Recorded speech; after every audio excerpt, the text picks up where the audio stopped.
Today, another video. Continuing here. The most funny thing, disgusting, but this is so funny in an evil sense because this is just how the kind of occultism what people use. It's a evil fun witchcraft, yeah? Like, it's about ridicule, humiliation, disgracing. These are all things that wicked people, we talk about douchebag and dickheads, will find fun to see their prey or target subjected to, that you're humiliated, shame, disgrace, you're being ridiculed, yeah? So this is a fun evil. And this is just fun for them all together, honestly, yeah? Now, the fun evil I'm talking about here is their audacity to go around evilizing Christianity, satanizing the Bible, basically, yeah? To feed their needs, like things such as the curse of Ham, that is descendants of, that is all Africa, yeah, and everything from there. That is Ham. So that means now we are the slave of everybody, just like this curse, even though this curse we mentioned the son of Ham by the name of Canaan. Yeah. Now nowhere was Ham even a black person. Yeah? They were all, he was the same as Seth and Japheth. So there is no black person here. There is no white person. There is nobody here. These are Middle Eastern men altogether. Yeah. But Ham's sin was washed over to his son Canaan, which means again all the other sons of Ham again are immune to the curse, just Canaan and his descendants. Now once again, these are all Middle Eastern men. There are no white man here, there's no black man here, there's no Chinese man here. These are all Middle Eastern men. So you tell me now how this curse now is about Africa and all the bloodlines in Africa. Because even the curse itself is very specific, that it's not even about the bloodline of a nation. It's about the bloodline of a specific family. So how does this now become a continental problem where all the millions upon billions of bloodlines are under this curse according to the Bible, yeah? These are all fun things to them to do. And this is what they keep building on even till today, their fun evil, yeah? So you are beneath everyone here according to the curse of Ham that they satanized. So now any man here can rule over you, yeah? Just like my situation here. I don't want my vagina, it's too hard for her because she needs to get her way met to her to fully enjoy what she do.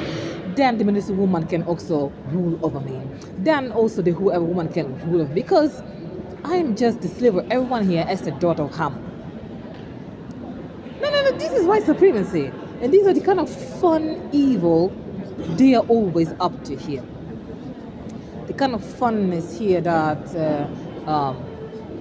I'm begging, no one's giving anything here. Oh, it's so funny, you got nothing. You wanted money, but we just give you food. Ha ha ha. Yeah, this is the kind of witchcraft branch they function under. It is fun evil for the evil. Yeah? And talk about the twisted Bible here, the satanized Bible, that there's not even a single full-blown written Bible that specifically addresses all the viewpoint of white supremacy. That's very interesting. I'm here to find a Bible that actually is correctly according to the teachings of white people and the white supremacy, because it doesn't even exist one. So I wonder why though. But talk about this very Bible here. Forgiveness, how white people use this to what? Satanize and fund evil, their wickedness around. Do you forgive something you don't even know? You don't know that this motherfucking devil is putting things in your food that's supposed to make you submissive, obedient. You don't know that, oh yeah, the other day when your sister was killed, perhaps they put something in the food. You don't know that now, do you?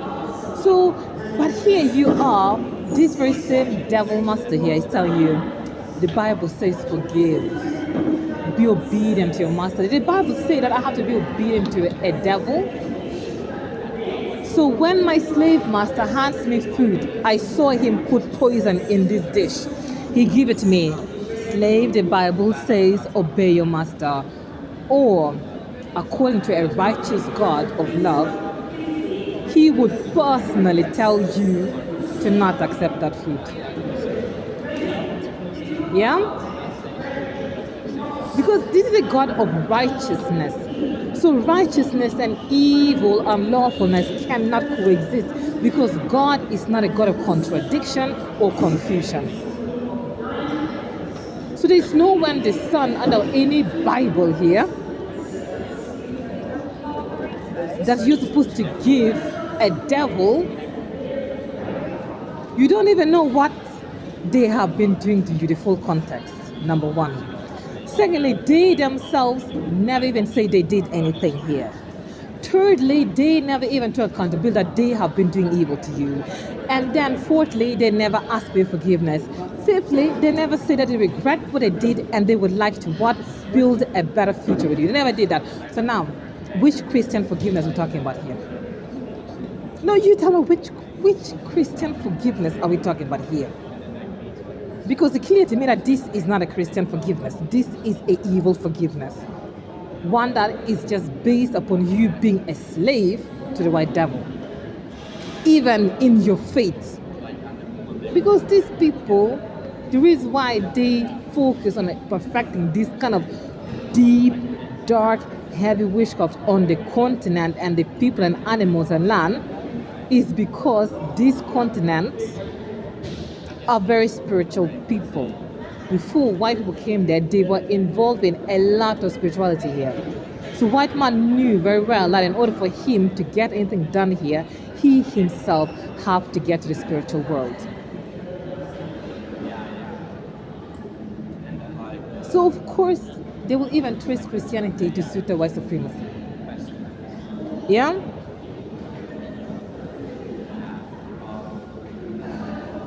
But what forgiveness here? Someone you don't even know what they did to you. You don't know that they even put witchcraft in your food, witchcraft in your drink. You don't know that they sterilized you, things like that. You don't know that the abortion you had that was white woman. You don't know any of these things, but here they are, a Bible you're not even allowed to read. Supposedly, clearly you're supposed to just forgive these harlots, these Satan's whore from the pit of hell, and this devil, calling himself a man. The Bible says you must just forgive, but you don't even know what they did to you.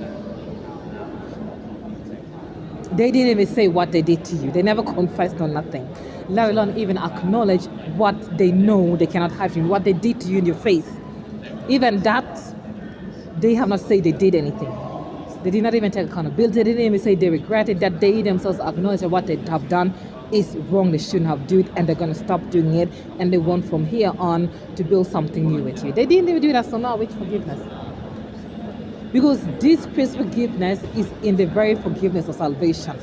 There's no confusion about it. In order for you to become a Christian, you need God's forgiveness. Yeah?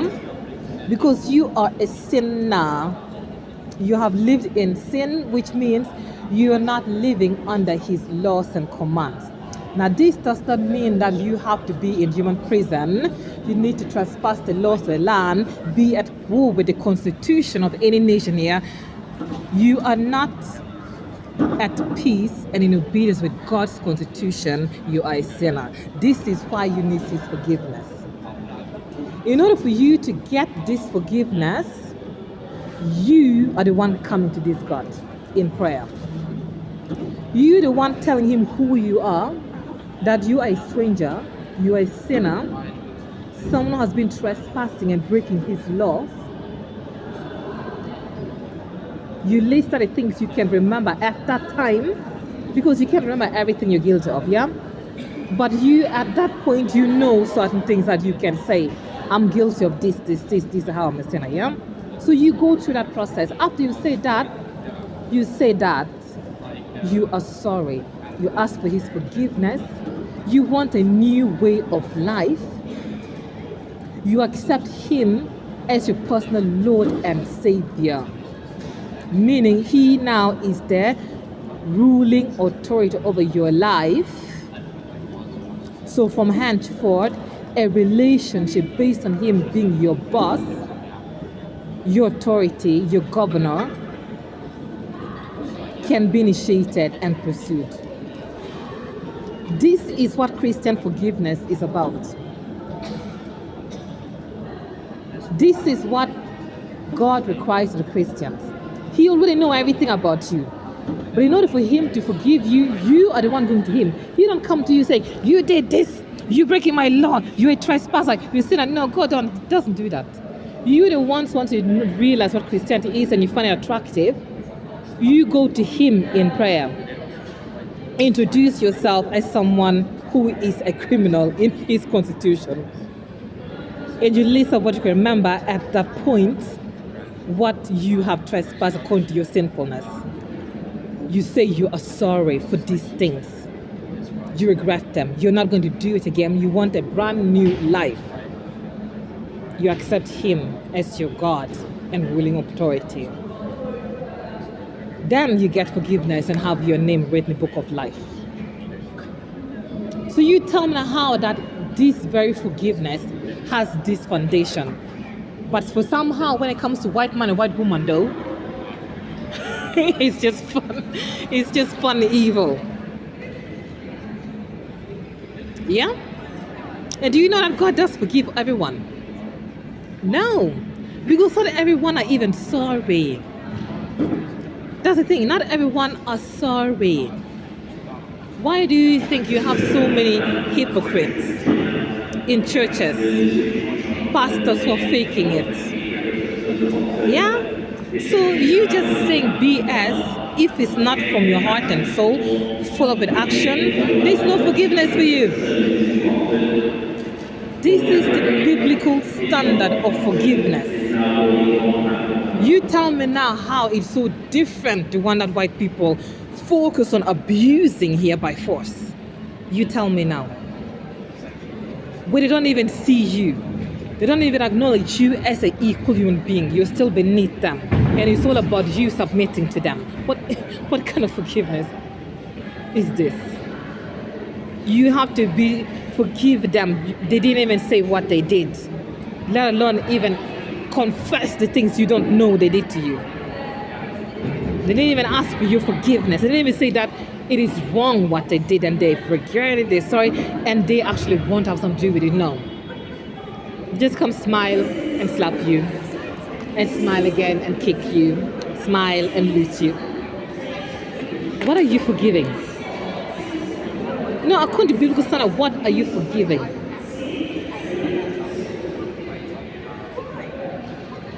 The thing is, like, even if someone goes through the process of asking for forgiveness, according to biblical standard, you can forgive them, but you shouldn't have anything to do with them.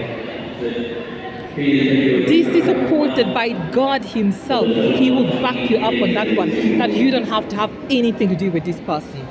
You forgive them, fine, but you don't have no relationship to this person. I'm going to tell you a good 2 examples in the Bible. One, Joseph. In the house of Potiphar. Potiphar bought Joseph as a 17-year-old slave. And Joseph worked in his house for years until his wife started lusting after him. And being a power monger here, she thought that Joseph had no option. She'd be hunting him day in, day out. And one day when Joseph was all alone in the house with her, she grabbed his coat. And when he fled the house, she kept the coat and presented to her husband, look at this Hebrew. He came here to violate me, dang, dang, dang, dang, dang, evil tears. Potiphar didn't even bother to ask Joseph's side of the story. Threw him straight in prison, just letting him to rot. No concern about Joseph whatsoever. God himself got Joseph out of that prison after years and took him straight to Pharaoh and made him the prime minister of Egypt. Why on earth did God not send Joseph back to Potiphar? Why on earth that in the life of Joseph after becoming the prime minister of Egypt, Potiphar and household is not even mentioned? Forgive him, yes, if he comes and begs with his wife and they acknowledge what they done is wrong and ask forgiveness. Joseph, forgive them. I know that because he's a righteous man. But in terms of him not having anything like, oh, I'm not going to do a project with Potiphar, when you were there in his house, this man could have been your Egyptian father. Joseph was supposed to go straight from Potiphar's house into Pharaoh's castle. That was how God planned it. But Potiphar here, because of his wife, what Joseph have to say doesn't even matter. All the loyalty and all the things Joseph had done to prosper his house doesn't even matter. In jail, what there, you can die, I don't give a damn. By this action here, Potiphar himself said, Joseph shouldn't have a future. You took his coat. The coat is your covering, your glory. Remember in the beginning of the story of Joseph, his coat of many colors. This is what his brothers target because this is his spiritual identity, his future, that he is powerful with those colors on the coat. They stripped that off him, dipped in blood, sold him as a slave. And now again in Potiphar's house, again coat taken, thrown in prison. You're nothing, no future, no destiny, just death awaits you. This is what Potiphar did to Joseph. So there's no way that God is going to ever trust Joseph into the hand of Potiphar. Impossible. And Joseph is under no obligation to work or cooperate with Potiphar or anybody from his household ever in his lifetime. If he doesn't want to, he is under no obligation because of what they did to him. There are things you do here that you cannot amend it. You can go to the apology, forgiveness granted, but in terms of relationship, forget it, done. Impossible. Because what you did to me here, you say that I shouldn't even have a future. God put me in your house so that you can father me into the Egyptian way of life. And from your hand, you're supposed to hand me over to Pharaoh. But you said, no, go rot and die in prison. No, when God take me from prison where you threw me to rot and die, straight into Pharaoh's hand, you don't fit in Potiphar. Impossible. There's no room for you, Potiphar, or your sons. Impossible. The plain truth.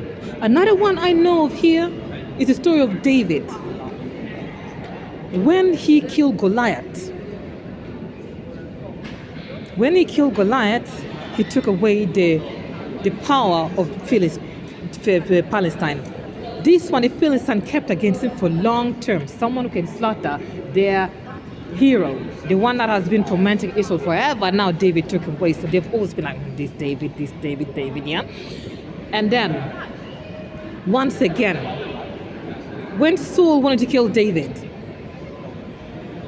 he tried to lure him into getting slaughtered by the Philistines. So he said, okay, you get to marry my daughter. But David said, no, I don't want to because I'm a nobody, yeah?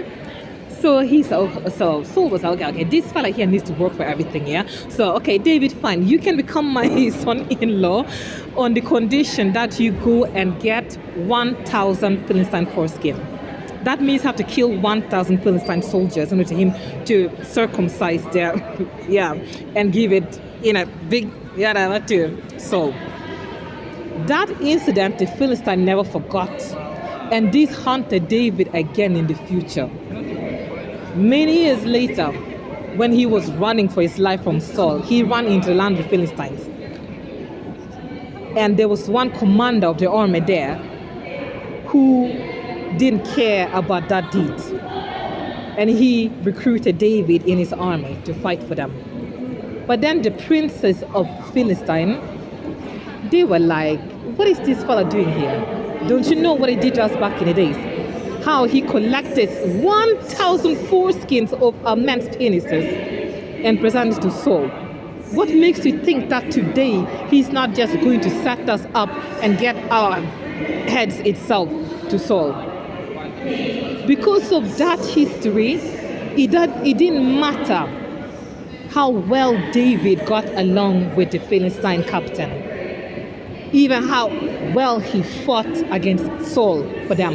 What he did then, that he took 1,000 sacrifice skin of Philistine strong men, the prince of Philistine, impossible for them to trust David, and they had no rest until the captain expelled David from the army.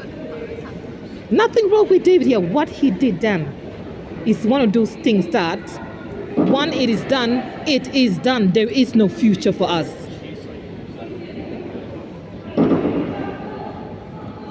The deed is done.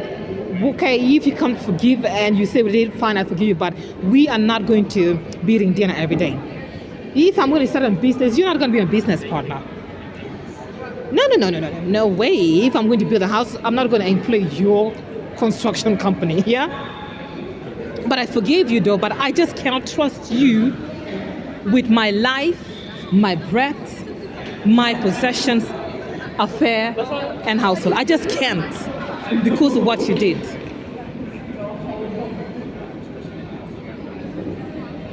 The plain truth, because of what you did, there's some things you do here. And these people, they never repeated their evil here. Potiphar did that once to Joseph, but forever. No more Potiphar and his household to do with Joseph's affair.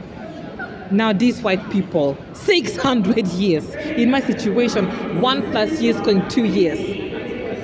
Intentionally. According to my Bible, there's a standard here. There's a standard here. There's a standard here. Yeah? But that's basically it.